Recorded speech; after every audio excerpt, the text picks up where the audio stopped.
Okay, here we have a Skoda. Now, the first thing I'm going to pick up on this car is the brakes are very grabby. It's one of those annoying situations where if you're driving about 5 miles an hour and you put on the brakes, the car's constantly jolting as you try to apply the brakes evenly, which isn't possible with this car. Now, it's a very small engined car, and because of that you've got to rev it a lot more to get anything from it. This is the 5-speed manual, and I can immediately determine that this car would benefit from having a 6th gear even before I got up to speed whereby I would need to use it. Steering, very responsive, very agile, and it's surprising just how connected we are with the steering wheels. With a lot of cars, modern cars, new cars, you've always got a lot of play in the steering wheel, but with this one I would have to say there's none at all. Turn the steering and the wheels respond immediately. There's not even a gap. That's very impressive. Give it a bit of a wiggle test. It does swing around a bit, but it's not to the point that I would feel the car would slip out of control if I was to do an emergency skid or anything along those lines. The interior of the car reminds me a bit of a VW Golf. Seems to have the same sort of appearance, not quite the same build quality as the VW, but it's certainly very near. Steering is lovely on this car, it really is. As you come out of a corner, the wheels almost straighten up by themselves. The power steering is very, very good with this. You wouldn't really want power steering with the smaller car so much, but I would compare the power steering to this vehicle as that to driving a big flagship BM or Mercedes. It really is very smooth and very relaxing to drive. Now, the center console,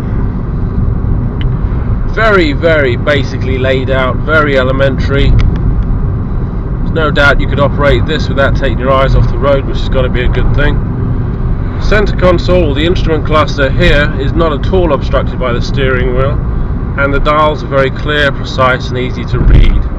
It's a very nice layout that, and I must raise my hat to them, they got that right. The rear view vision on the car is not obstructed in any way by anything, and believe me, that is very rare, so that's another commendable positive point. The side mirrors, possibly a little bit too low, but I might be nitpicking there. Certainly big enough to see where you've been, and all-round vision of the vehicle is excellent. As I drive down the road now, I can't really hear the engine of the car. I'm more aware of other people's engines and their cars going past, and that's got to give you some sort of indication of the build quality of this car. It's certainly not the tin shack you might associate Skodas to be. As we all know, Skodas are now a good name. It's just the brakes are letting this car down, very jerky. I mean, look, they stopped the car, which is the most important thing, but it's always nice to be able to apply a gradual pressure as you come to a stop, not this constant jerking of movement. I'm going to do a 0 to 60 test now.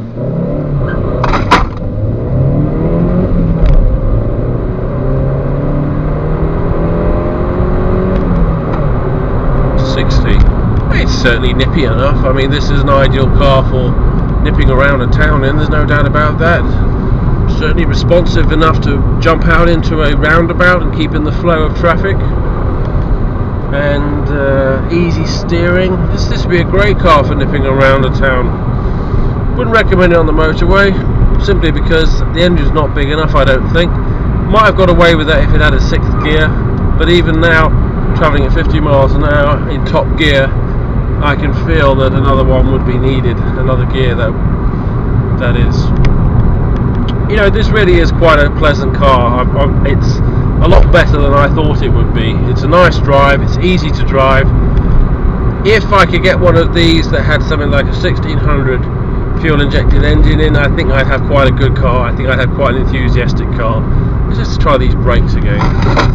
Well, they're certainly solid enough, but as I say, they are grippy and grabby. You know, I'm going through this car now and I'm finding a lot more good than bad.